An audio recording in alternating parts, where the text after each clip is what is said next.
I've always thought that Boruto 2 Blue Vortex had a slight side character problem. Nothing major, but the story as a whole has been hyper-focused on Boruto, Kawaki, sometimes Sarada, and a few other people. Now, I'm not complaining because those are some of the coolest characters in the story, and they're the main characters, so of course they get the focus. But the world of Boruto, and I guess also Naruto, is so vast and interesting, with so many cool characters, so many unique abilities, there's just so much to explore. And for a while, I feel like Boruto hasn't really tapped into that. I mean, let's go back to Shippuden. We started by primarily focusing on the Leaf Village, and there was that arc in the sand, but it wasn't until the 5 Kage Summit where things really expanded. And then by the 4th Great Ninja War, we really got to see the world of Naruto. Now, I'm okay with Boruto focusing on the Leaf Village and their characters, because to be honest, it's not like there are many interesting characters outside of the Leaf right now. So I'm not saying we need some huge global plot, but how about the side characters in the Leaf Village? I mean, since OG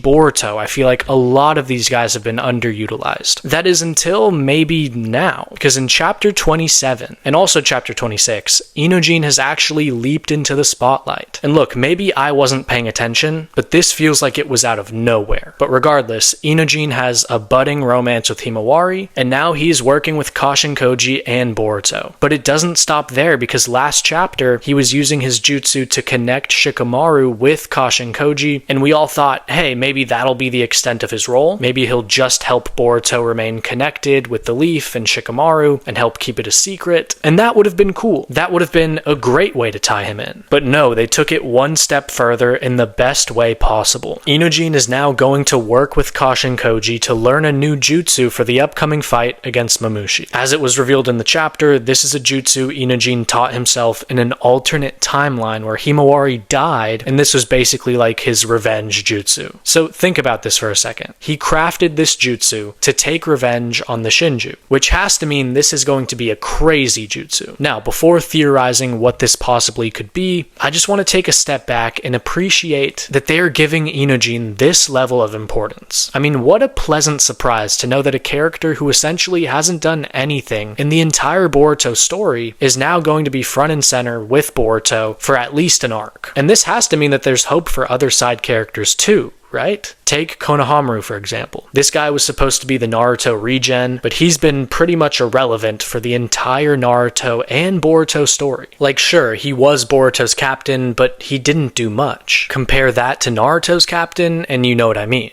Kakashi had the Zabuza fight, the Kakuzu fight, the Pain fight. He played a huge role in the war arc. And then you look at what Konohamaru has done. I mean, it's night and day. And I know Boruto's story isn't over yet, so the comparison may be a bit unfair. But even if you look at Kakashi up to early Shippuden, which is comparatively where we are in Boruto's story, Kakashi has still done so much more. I know they gave Konohamaru a bit of shine in the Sand arc, and that was cool, I guess, but who knows, maybe they have something more planned for him. Also, speaking of Kakashi, maybe there's hope for his return. I get it, he's retired, let him be, but are we really supposed to believe that he wouldn't be helping out during a Shinju attack? And then I think Sakura is another big one. It would be pretty cool to see more of her either on the battlefield or running the hospital. But back to chapter 27, I do have a few other notes. For years now, people have been wondering why Sarada and Sumire were unaffected by the omnipotence. The most popular theory was that they both loved Boruto, and that somehow gave them like immunity to the omnipotence, but that has actually finally been proven false, because the real reason why they were unaffected is because Ada subconsciously wanted them as real friends, and I gotta say that's pretty cool. I'm okay with that explanation. I know some people are upset, but I like it. Now, with that being said, I do hope we get more of Ada and Daemon, and this is a whole side tangent, but I am just so sick and tired of Daemon just constantly getting glazed as the strongest character. And look, I'm not saying that he isn't, I'm just saying that it's pretty annoying to keep hearing about it and then just seeing him do nothing in the actual story. But hey, I guess with Mamushi at the Leaf Village, he's going after Ada, so there's real possibility that we could see Daemon in action. And then for Ada specifically, there's some pretty big theories floating around. The main one that I've been seeing is people saying that she's gonna die. The main idea here is that the Shinju are 0-2 in terms of getting their targets. Matsuri and Ryu have already been defeated. Now we're about to deal with Mamushi. And look, people are saying from a writing perspective, surely one of the Shinju will succeed succeed and eliminate their target, just for emotion, for stakes, and to even just see what happens when the Shinju accomplish their goal. And then you think, who's it going to be? Well, with Matsuri and Ryu out of the picture, is Jura going to kill Himawari or Naruto? Probably not. Is Hidari going to kill Sarada? Also probably not. So it does come down to Mamushi and Ada. She is logically the only one who's actually at risk. And could you imagine, after this whole arc of her, Sarada, and Sumire, and her just wanting to be real friends, could you imagine she dies after this? Like, bro, I don't even care about Ada as a character like that, but that would be tragic. Now, because she is kind of like a cyborg, I'm sure they could find a way to bring her back somehow in some capacity. But yeah, guys, I guess don't be surprised if Ada dies within these next few chapters. Normally, I would say we have a bit of time before it happens, but Mamushi is already at the village. Now, one more thing I wanted to cover about this chapter was its amazing pacing. To be honest, I feel like a lot of Boruto 2 Blue Vortex has felt kind of slow. I know it releases monthly, but a lot of the chapters, when you actually read them, feel like they cover no time at all in the actual story, right? Like a lot of the chapters can feel like some characters having a couple of conversations, and then it just ends right there within that conversation. Like the story is hardly moving forward, if that makes sense. But this one, they introduced the idea of Inojin learning his new jutsu, they introduced the plan of attack against Mamushi, they did the whole Ada subplot, and by the end of the chapter, Mamushi is at the Leaf Village. This is great, we're moving forward, and I'm not gonna lie, when I was reading this discussion between Kashin Koji and Inojin, I was kind of like mentally preparing myself for disappointment, and the fact that it could be a very long time before we actually see Inojin in action and this fight in general. But now, I mean, it's looking like it'll happen next chapter. So yeah, I'm expecting an action-packed chapter 28. And yeah, those were mainly my thoughts on chapter 27. This video was all over the place. But yeah, guys, as always, I want to hear your opinions, your ideas, your theories. Comment all of it down below. Comment any other videos you want to see here on the channel. Thank you so much for all the support. I will see you guys